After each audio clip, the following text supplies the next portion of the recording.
Rabi'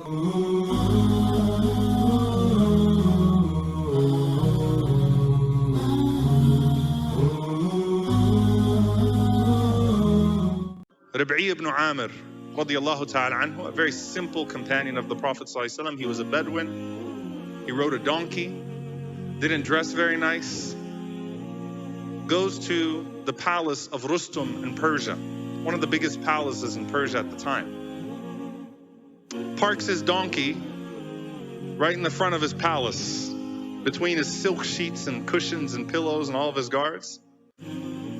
Gets off of it, takes his spear, drags it down the carpet as he is walking, tearing it into pieces as he approaches this pompous ruler, Rustum. And Rustum says, "Who do you people think you are? Who are you? What gave you that dignity? What gives you that pride? Who are you?" And he says, "Inna Allah ta'athana لنخرج العباد من عبادة العباد إلى عبادة رب العباد." Allah has sent us to take people from the slavery to other slaves, to the slavery of the Lord of all slaves, to serving the one who created us all, to take us from slavery to other men, to slavery to the Lord of all slaves. وَمِن ضِيقِ الدُّنْيَا إِلَى سَعَةِ الدُّنْيَا وَالْآخِرَةِ, and to take us out of the constriction of this life to the expanse of this life and the hereafter.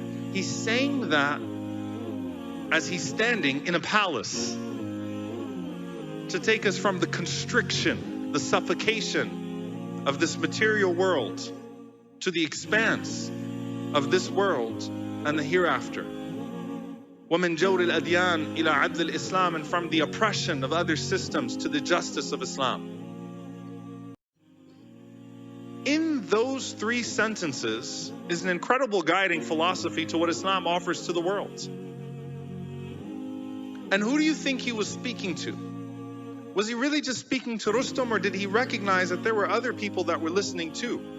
There were men and women that had been treated like slaves, that had been subjugated, told they were less because they belonged to different lineages, because they belonged to different classes, that they could never approach the throne properly. The people that washed his feet, the people that served him, the people that did all these things, and they're standing around. He knows that they're listening to. Who else is he talking to? When he says, the constriction of this world, that I know that I'm looking at you, O Rustum, sitting on your throne, and I know you are a miserable human being. Because what you have is constriction, suffocation, the world closing in on you. Because you have this material world, and it's not giving you happiness.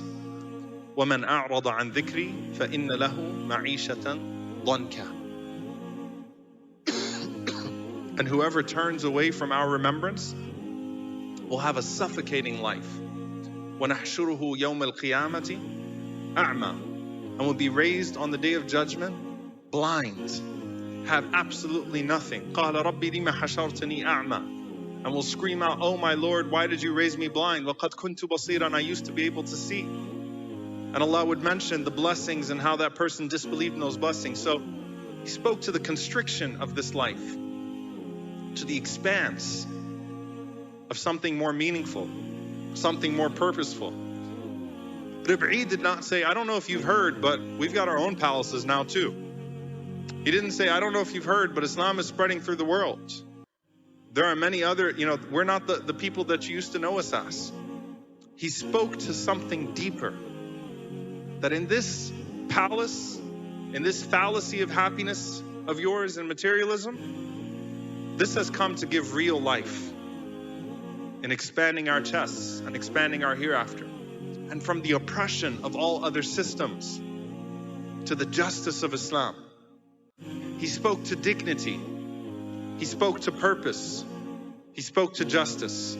Three things that are embedded in the call of the Prophet ﷺ. Dignity. Being a slave to Allah is not like being slave to man. من عبادة العباد إلى عبادة رب العباد, to the Lord of all servants, to the Lord of all slaves.